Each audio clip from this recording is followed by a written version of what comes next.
Hello, I'm Jo. I'm a tutor at First Intuition in Reading, and I'm going to try and explain how you can use the Mendelow model to come up with a strategy to manage your stakeholders. Now, Mendelow suggested that you have a look at your stakeholders and you categorise them. Now, using this categorisation, you can use that to plan how much of your resources you want to use for each category of stakeholder. Now, we look at their interest. And this is really, how much attention are they paying to you? How interested are they in what your business is doing? We also look at their power. Now, this is, can they disrupt your plans? How much power do they have over you? Now, if we take the example of, let's say, a business that wants to open a fracking mine in the northwest of England, and we can think about a category of shareholders, what is their power? What is their interest, and then we can suggest perhaps how we might manage them. What should our strategy be?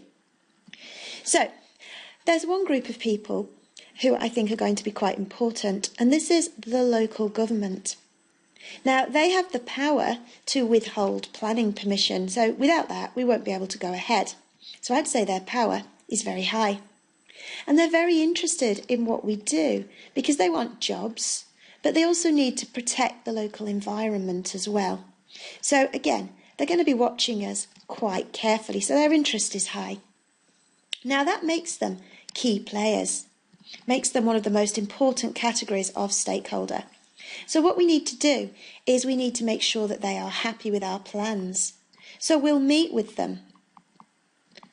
We'll meet with them face to face, and we will consider their views and concerns, and we may have to modify our plans in order to help us get approval for our new fracking site. Now, another group that we might decide are perhaps slightly less important to us is actually going to be the government, central government. Now, the central government, they can regulate us. They could even ban us if they wanted to, so I'd say their power is quite high. Their interest is very much like the local authorities. They want jobs, they want to protect the environment. However, let's just say for argument's sake that they're prepared to leave that to the local government to do. They're just going to sit on the sidelines for now and watch. Now, we have to be careful with this group because although at the moment they're not very interested in us, they might change their mind. And if they do, they might influence the local government, or they might move from this box C into this box D. So what we need to do with these people is we need to keep them satisfied.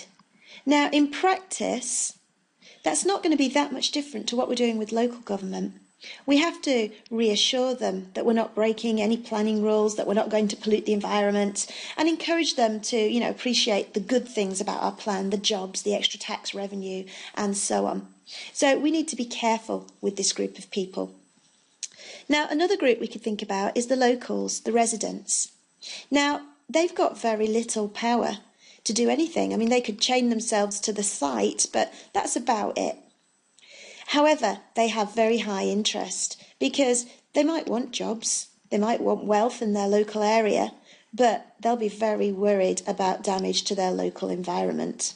And although there's nothing they can do personally, they might decide that they could lobby other groups. So they might lobby the central government or even local government and try and encourage one or other of those groups to do something about our activities. So what we're going to do with these guys is we're going to keep them informed. So we might do a mail shot to all local residents stressing the benefits of our plan. We might hold local meetings, in schools and community rooms, things like that. We want to make sure that we're getting good publicity so that people know about us and start to trust us. Now, that leaves us with the final category, which is low interest, low power. Now, that category could be, let's say, southerners, people who don't live near this proposed site. They've got very little power to influence what's going on, and probably because this isn't happening in their back garden, fairly low interest. Now, in this category, sometimes you'll see that textbooks will say ignore. I think ignoring any group of stakeholders is quite risky, but certainly you want minimal activities here. You don't want to waste a lot of time and resource on this group.